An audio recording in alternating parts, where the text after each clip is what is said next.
Assalamualaikum warahmatullahi wabarakatuh.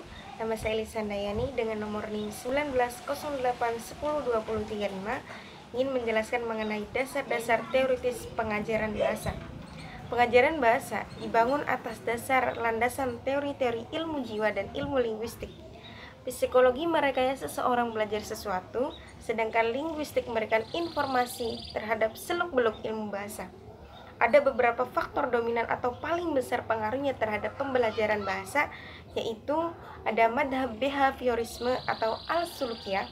Madhab ini memberikan perhatian paling besar terhadap faktor eksternal, bahwasanya merekayasa lingkungan pembelajaran adalah tujuan paling efektif. Yang kedua ada madhab kognitif atau as-salafiyah, lebih memfokuskan perhatiannya pada faktor internal, yaitu pentingnya keaktifan belajar atau adanya interaksi antara seorang murid dengan gurunya. Kemudian ada teori-teori ilmu bahasa yang dipelopori oleh Swiss Ferdinand dan dikembangkan oleh Leonard Bloomfield, yaitu bahwasanya bahasa itu pertama-tamanya adalah ujaran. Kemudian kedua, kemampuan bahasa ditunjang oleh latihan dan penguatan.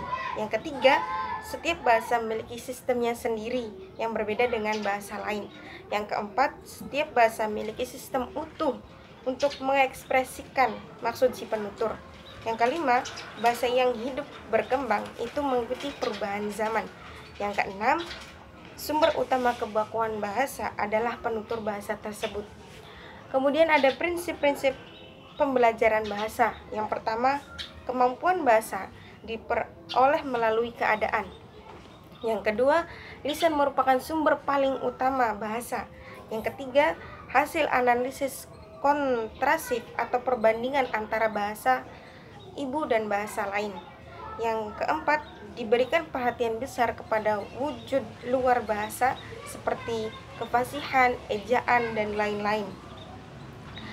Kemudian ada aliran generatif atau transformatif. Aliran ini diperoleh oleh linguistik bernama Noam Chomsky yang membagi kemampuan bahasa menjadi dua, yaitu kemampuan kompetensi dan performasi yang sudah dibahas di video sesudahnya atau sebelumnya. Yang sudah dibahas di video sebelumnya. Teori kebahasaan dalam aliran generatif atau transformatif memiliki kesamaan dengan aliran struktural, yaitu bahasa adalah ujaran atau lisan. Bahasa memiliki sistem yang utuh atau cukup untuk mengekspresikan.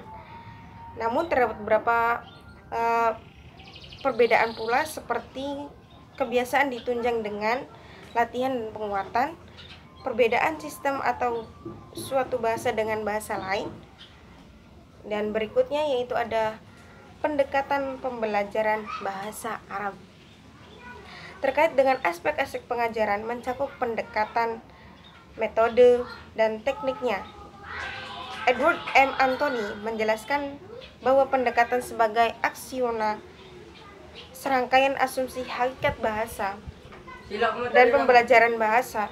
Asumsi yang berhubungan dengan pembelajaran bahasa mencakup aspek mendengar atau menyimak, berbicara, kemudian membaca dan menulis. Kemudian pendekatan pengajaran bahasa Arab, yaitu ada pendekatan all-in-one system.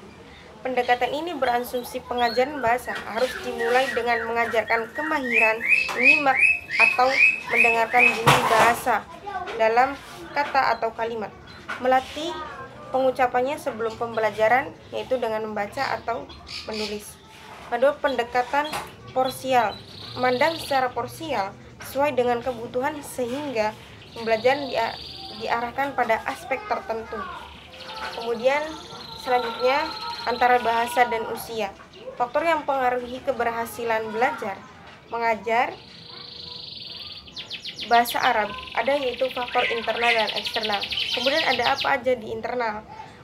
Untuk di internal ada berupa umur, bakat, kemampuan, intelektual, minat, kepribadian, dan lingkungan.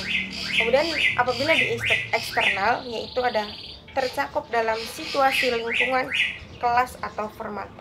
Mengenai usia, yaitu ada beberapa kelompok tersendiri berupa kelompok anak-anak, kelompok remaja, dan kelompok orang dewasa. Kurang lebihnya seperti itu untuk dasar-dasar teoritis pengajaran bahasa. Kurang lebihnya mohon maaf. Assalamualaikum warahmatullahi wabarakatuh.